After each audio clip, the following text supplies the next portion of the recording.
I'm in Kentucky, and I'm signing things, and somebody comes up to me and says, we would like to make you a motorcycle, because I had been riding a lot of motorcycles.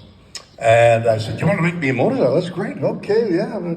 And he said, we'll design it, and we'll get it. And I said, great. An hour later, a friend of mine, who's a sculptor, says to me, I think we should make a motorcycle, like a modern, extravagant, it'll be like in the museum, like a museum piece that's a motorcycle. I said, that's the strangest thing. A company said they want to make a motorcycle. You're saying you want to design one. I'll put the two of you together, the three of us will just, and that's what happened. The three of us sat down and penciled out, this and that, and the manufacturer went to Chicago to do it, and I, talking to the sculptor, after a few days, the sculptor said, this is not the way I'd like to do it. I'm out. So he left and left me with the manufacturer who was designing a motorcycle.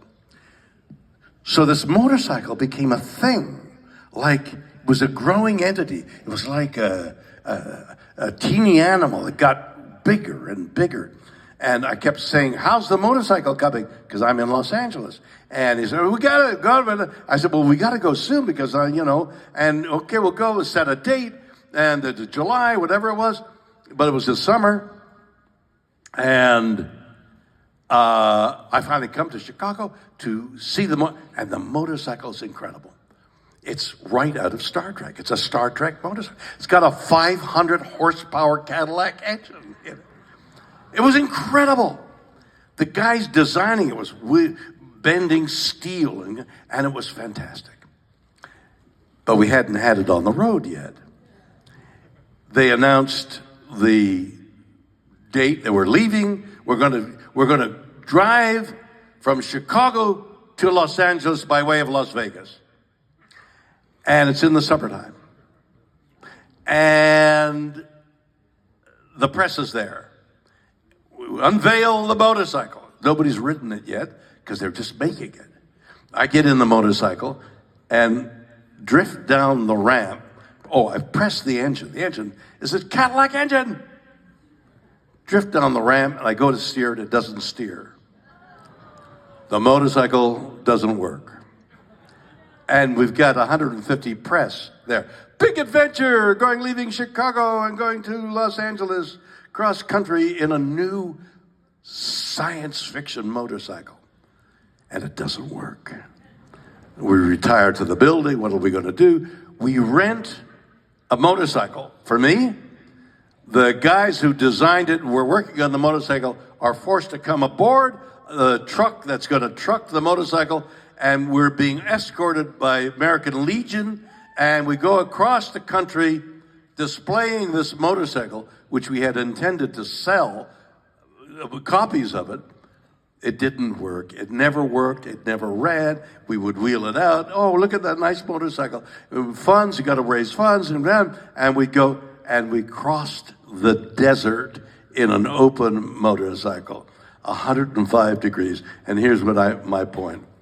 We come into Las Vegas with this coterie of, half a dozen American Legion and me on a motorcycle and this truck behind me trucking the motorcycle, and it's hotter than it's been while you guys have been here.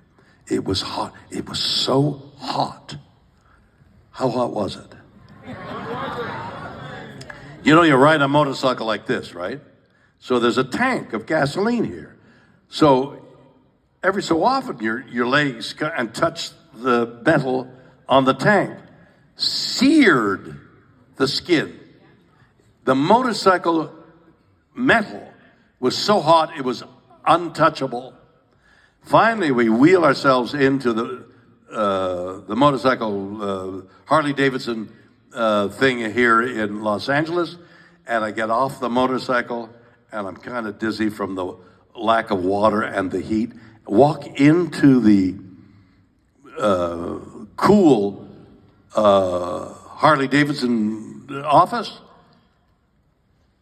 and I started to faint and caught myself. Like I willed myself, I can't, the cameras are on me. And willed myself not to faint. And it was here that we kind of regrouped and made our way to Los Angeles. But the heat here in Las Vegas was beyond anything I'd ever felt. I was on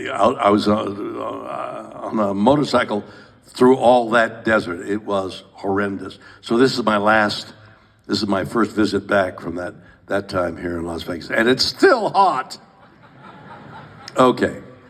Now, that's, you know, when you're in front of an audience and there's no prepared thing, I don't have a script. Once more into the breach, you know, none of that. Like, what's your question? And I have to have something intelligent to say. Where's the question, people? Right here? Where? Right and left. Oh, to the sides. Means I have to get up and walk. You see, I can still walk. All right, so you're in a red shirt, right? You're in a red shirt. That means you know something about Star Trek. Get right up to the microphone. Right, I mean, put the microphone right to your lips. It's there. No more. It's right there. Perfect. Okay.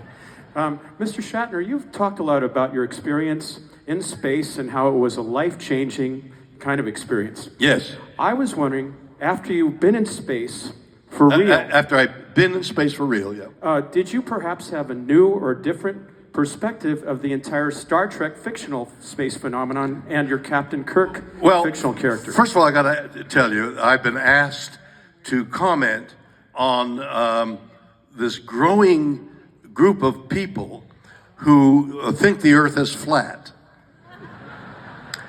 And I just did a whole number on that. It's going to be broadcast somewhere. That I discovered the Earth is flat. Okay? It's flat.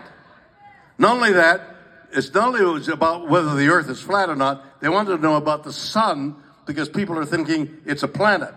It is a planet populated by little warm entities that give off rays. Cause sunburn, which I have. I did a whole number on that. And I'm an authority because I'm this fictional actor who's supposed to be an astronaut. But I am a half-ass astronaut. Did it change my view? You know what happened? I was up in space, and I was looking out the window, and I could see. Well, the first thing I did, I was for some reason, I don't know why, I was looking behind me, and I could see the wake of the spaceship through the air. I've never heard that discussed. And there's bubbling air behind. And then I looked forward and I saw space. I saw the universe. Now, we're all here for various reasons, but mostly it's like how tantalizing science fiction is. It's like a view of the future.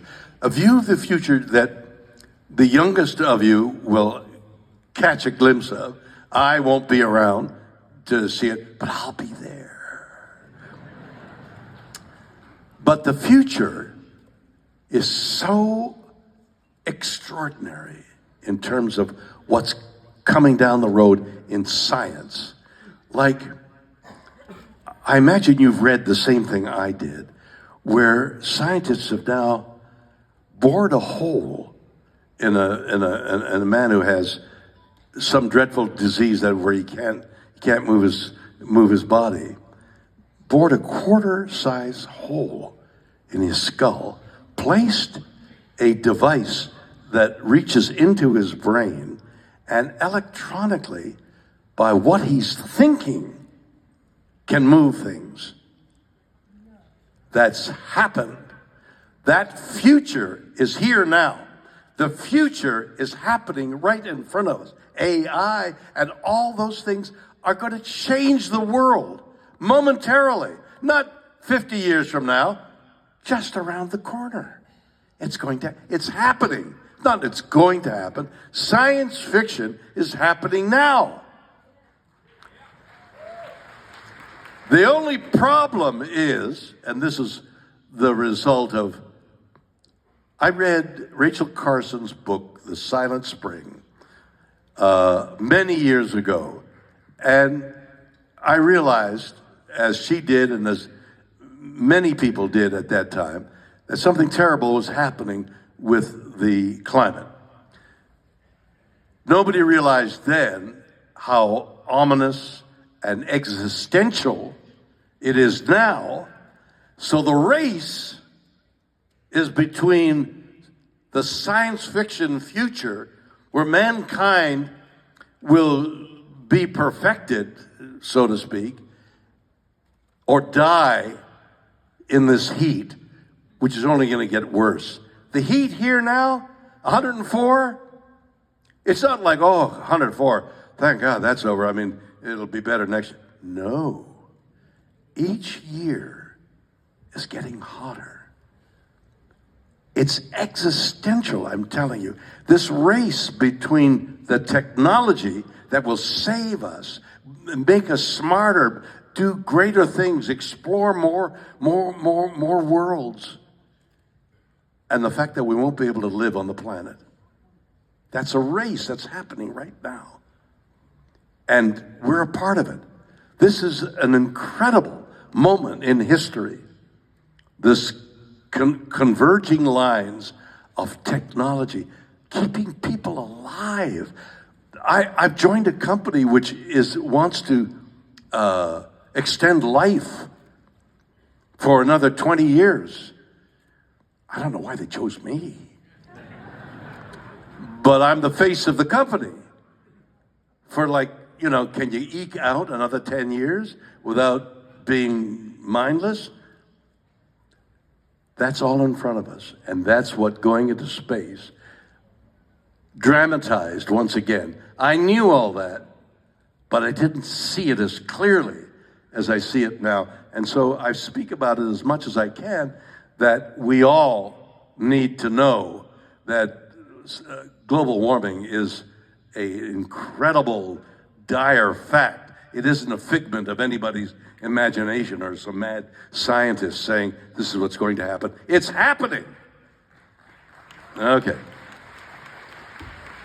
Thank you. I don't need applause for that. Is the question here? Wait a minute. What's your name, young lady? It's what?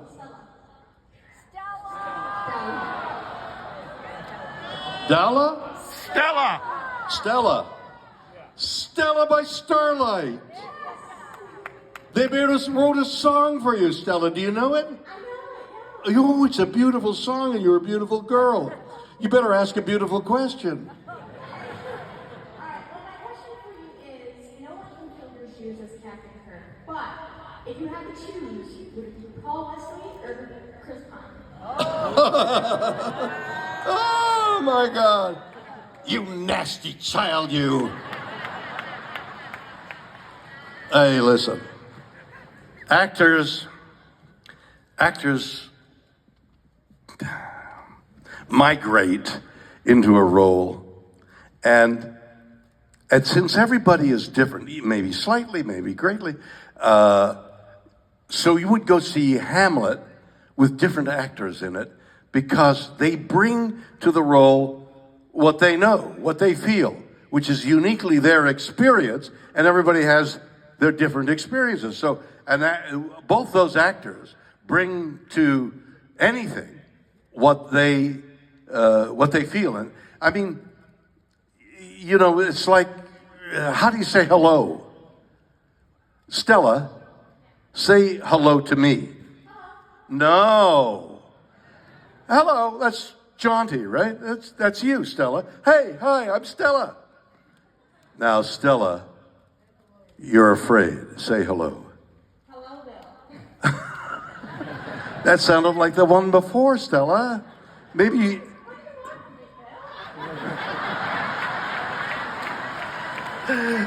Just that, Stella. Thank you so much.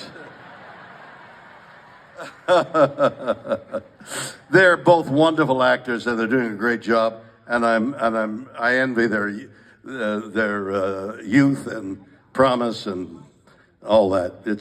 They're both wonderful guys. Next question. My question to you for your show, TJ. All right, slow down. My question for you is.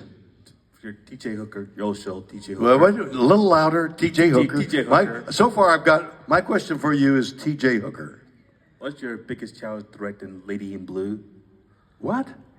Biggest challenge directing Lady in Blue. Say that again. Biggest challenge in directing. Biggest challenge in directing Lady in Blue is TJ Hooker. Ladies in Blue. Oh, that was a segment of TJ Hooker.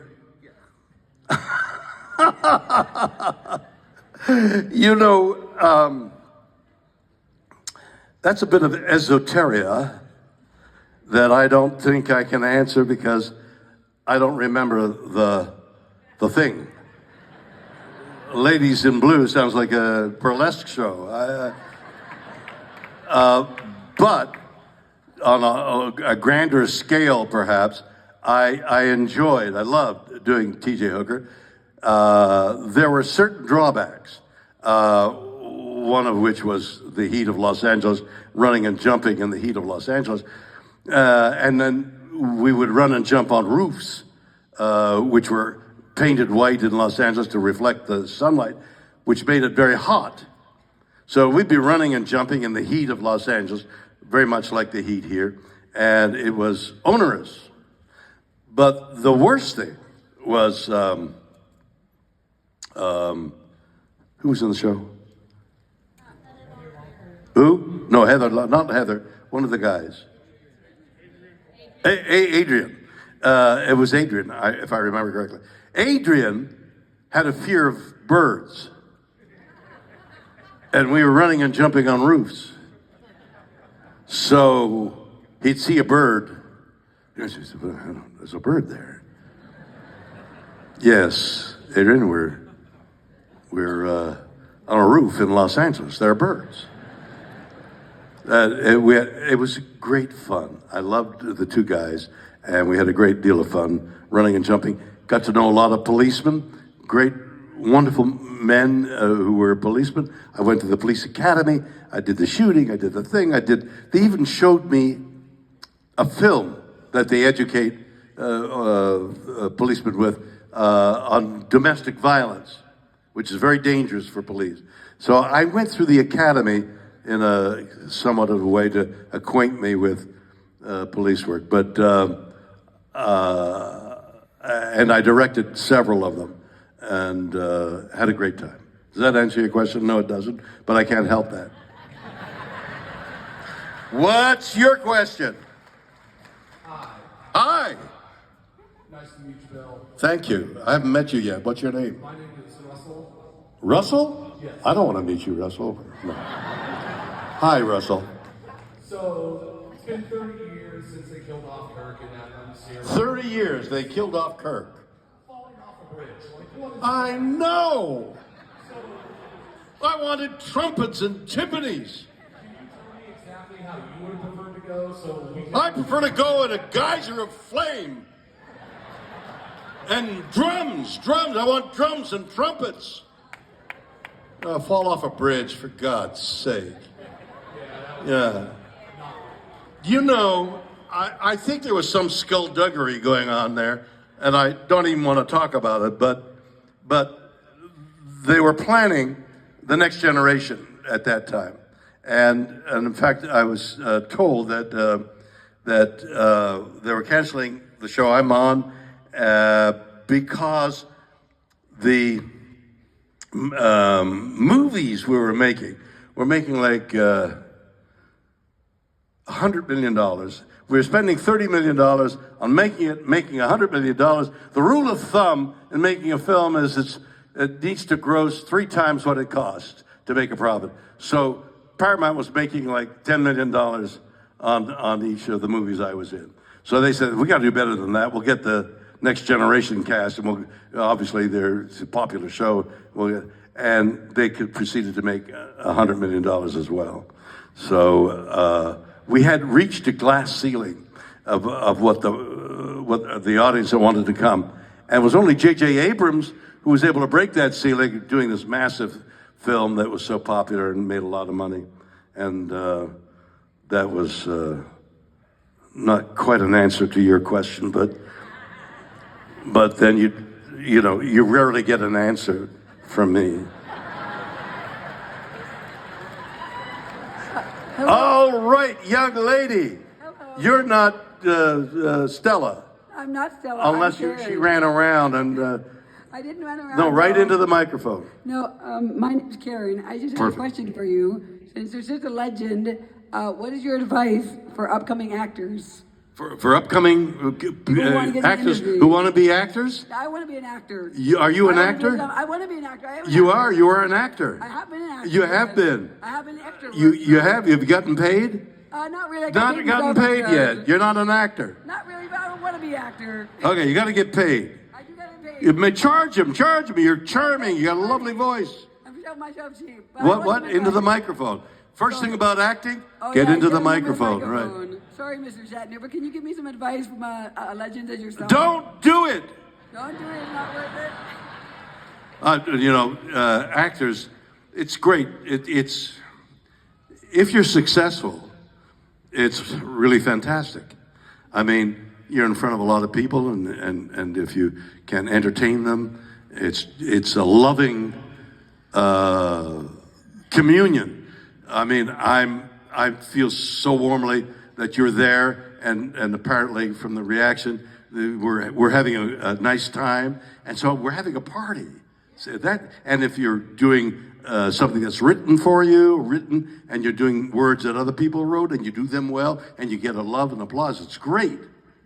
Yeah, except doesn't happen very often.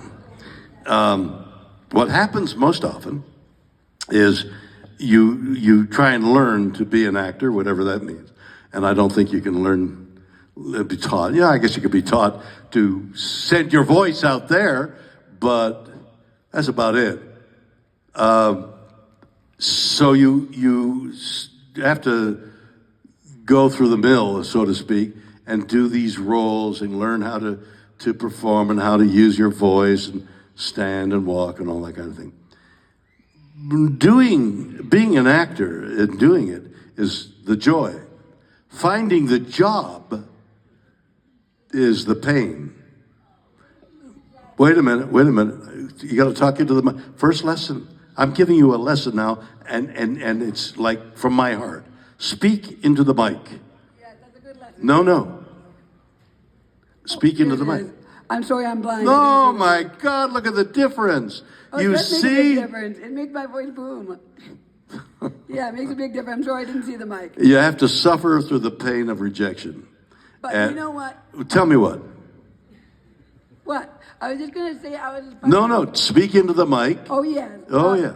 I was inspired by the earlier panel with The Strange New Worlds, because the one that plays Bremer, the Andorian, he's a Canadian who's also blind like me, so... See, I know nothing. I can make it. Whatever you're saying, this makes no sense to me at all. Oh, I'm sorry, Mr. Shatner. No, don't be sorry. It's my ignorance.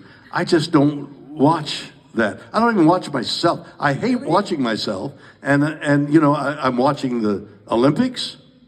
That's great. But as for other shows and stuff, I'm really ignorant, stupidly ignorant about other shows and other actors. I don't go to parties, and I don't, I have my dogs, Oh, I have my a dog horses. too, Mr. Shatner. What? I have a beautiful Labradoodle. Her name is Belle. She's a beautiful dog. Good. Yeah, That's your I have a first dog, step too. on being an actor. Yeah, you have to have a dog. Well, my son really loves her, and he loves you. All right, Captain thank you. Kirk. Thank you, I appreciate that. Thank you. Was that applause for her or for me? For me, okay, go. Yes. Other than Star Trek, Look at you with a costume and a big voice. other than Star Trek, are there any other sci-fi films, shows that you really like or really makes you think?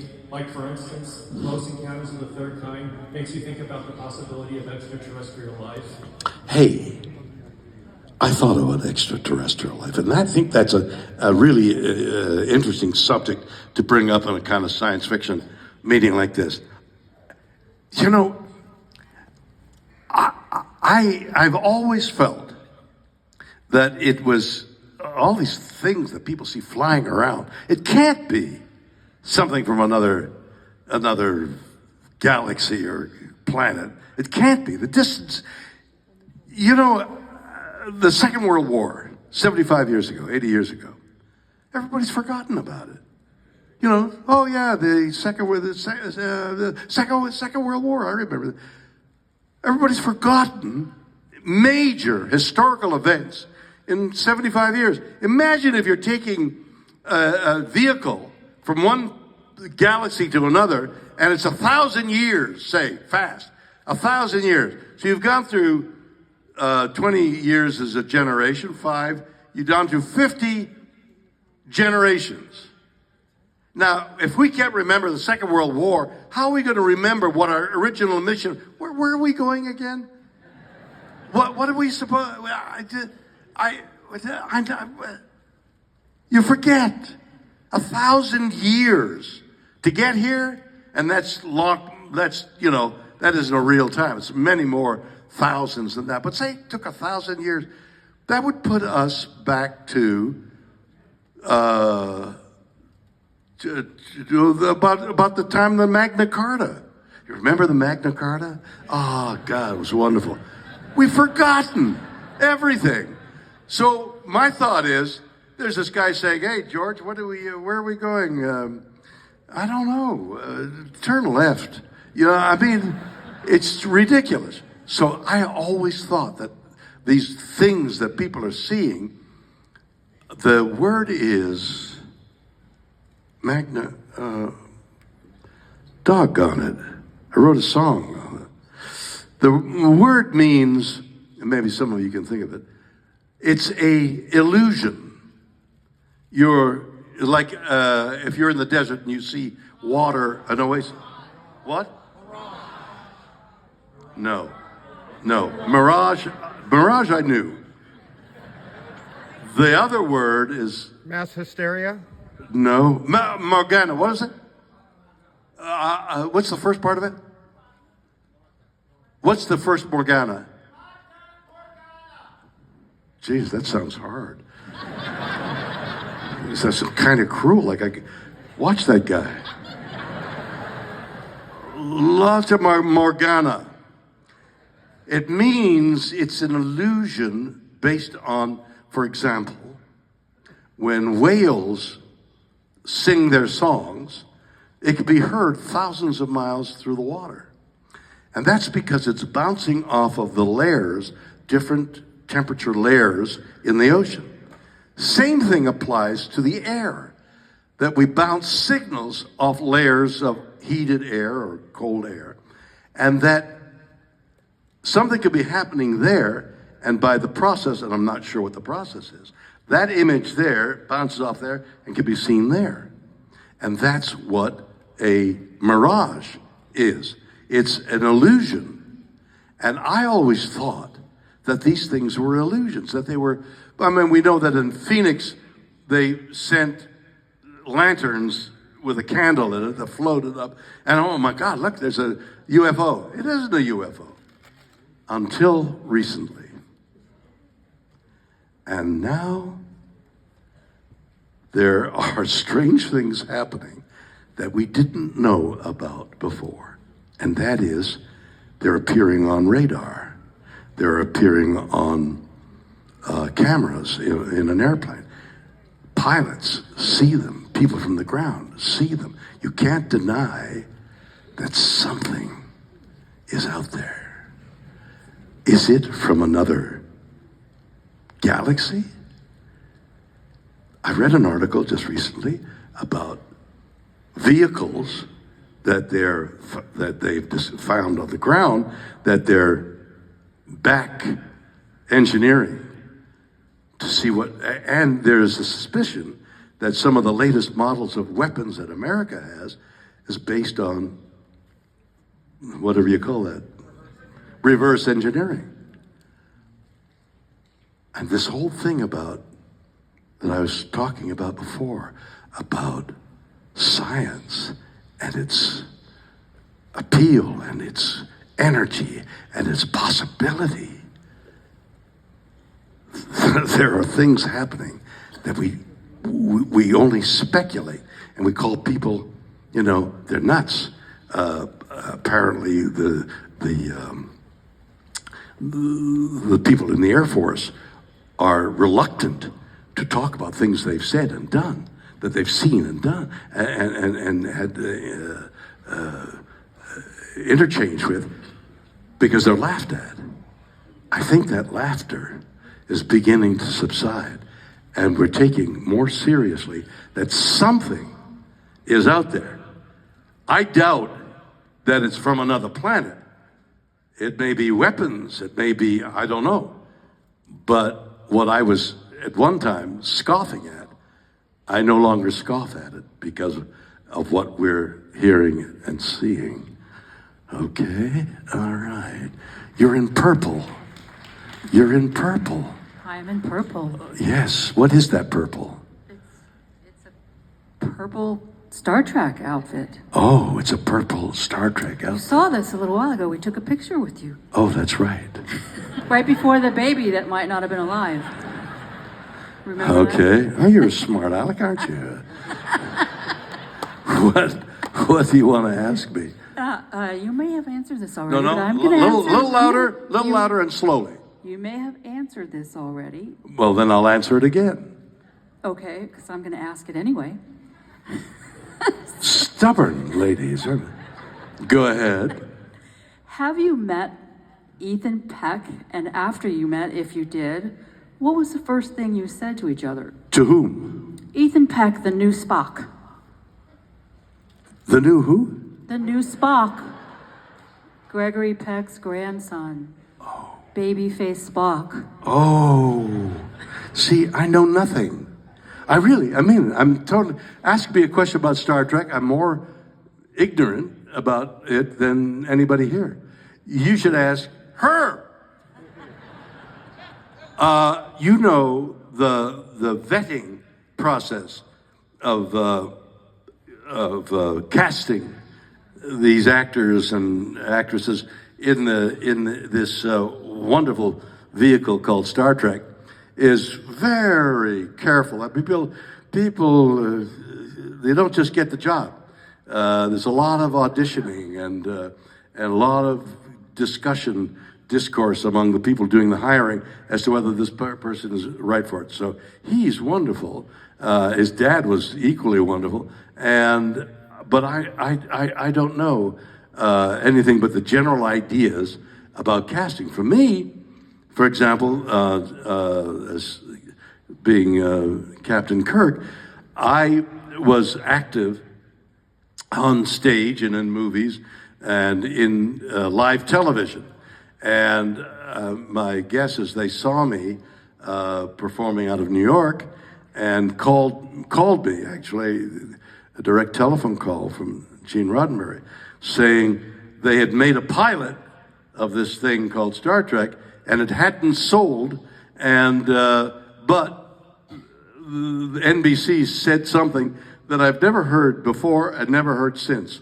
We'd like to make another pilot with another cast because we think the idea is so good. So they called me to come to Hollywood to see the pilot that they had made with Jeffrey Hunter, with the idea of playing the lead in the series. And that's how I became part of Star Trek.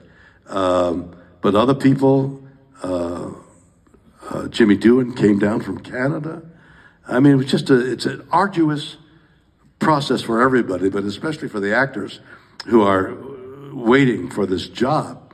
And as Star Trek became popular, the actors knew that if they could get a part in a new Star Trek, it would be the means for the rest of their life, both from the money they would make and from the popularity that they would get from being in this wonderful show as Star Trek. Yeah. You good? In purple? Okay. desultory applause. Hello.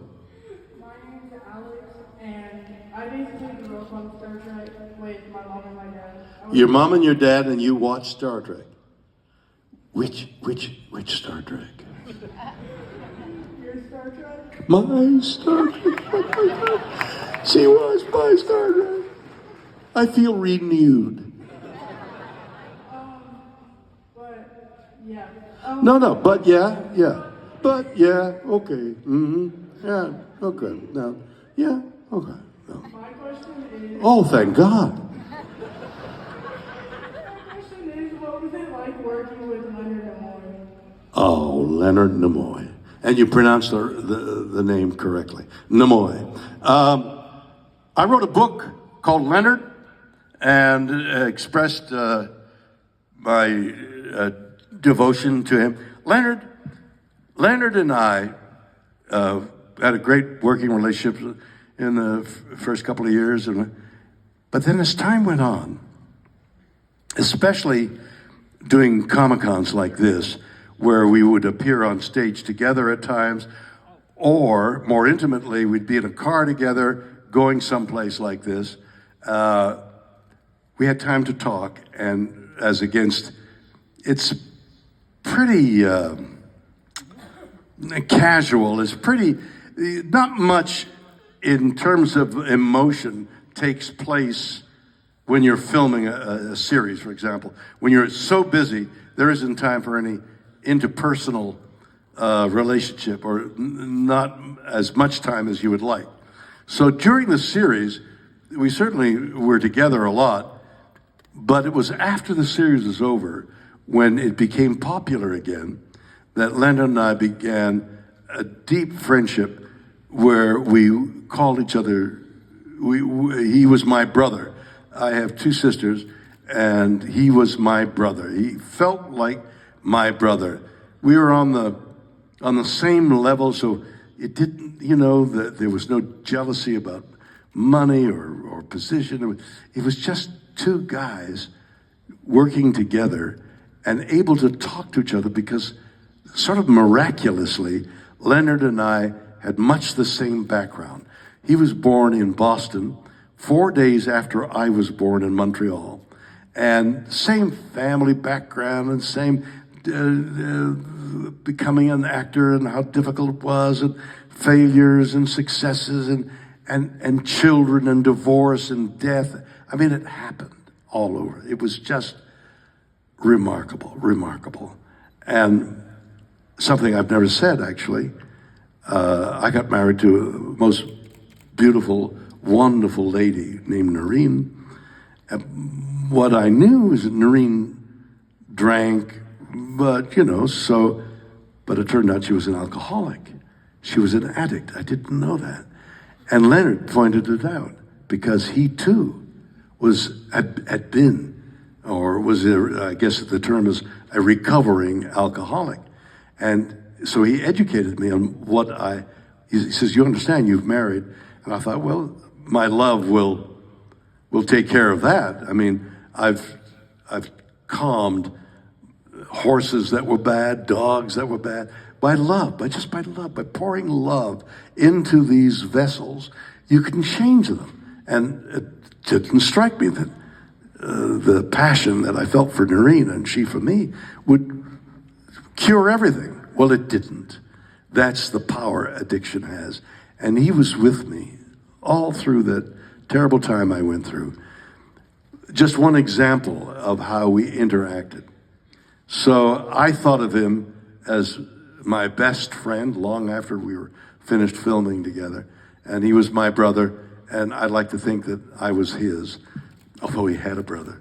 But that there was this deep friendship based on the intimacy of revealing ourselves to each other on long, dark nights when shooting or riding in a car or waiting to come on stage. He was a beautiful man and a beautiful friend, okay?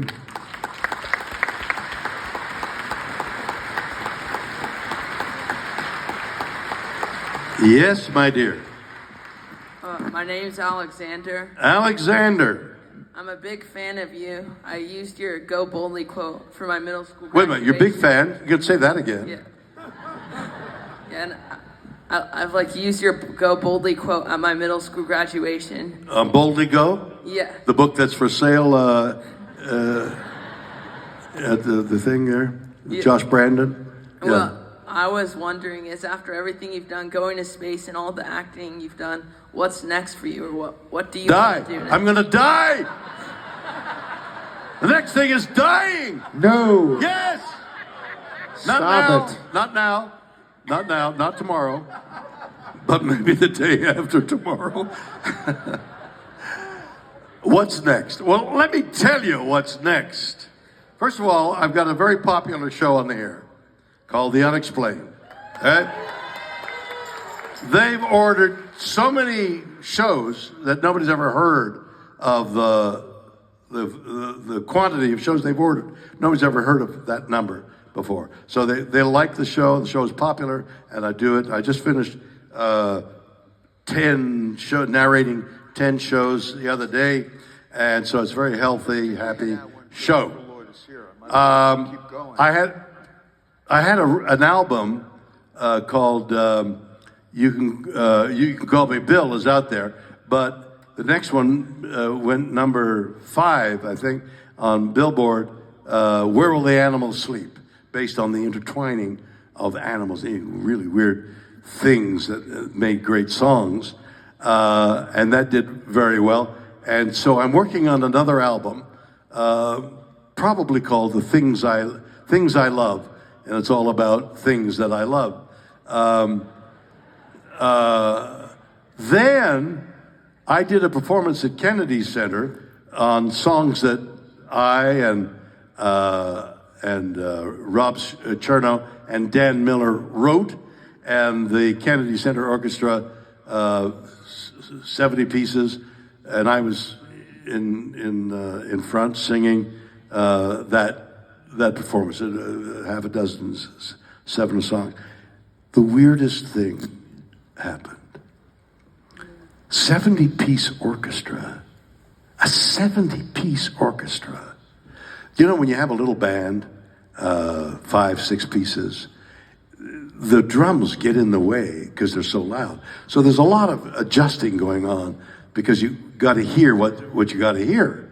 Is the guitar the premier instrument in a band? But a 70-piece orchestra with all the instruments, with 15 violins, and it's not like, oh, say, can you see? Say, can I recognize the melody, and I'll say the words. There's no melody. It's all orchestration. It's all violin. So Ben Folds, who was the artistic director, I said, I don't know where to come in, because the conductor is back there. And even if he nodded me in, I wouldn't know what he was nodding. How are you? Hello. What do I do? So I was like, and then there's no rehearsal. Like 2 hours on a Thursday for a Friday night performance, 2 hours on a Thursday, because there's 70 musicians being paid. They don't want to pay them very much, so they rehearse. And then on Friday, there was like an hour. And that was the rehearsal I had. And I had no melodic line to follow. I was desperate. Not only that, I had...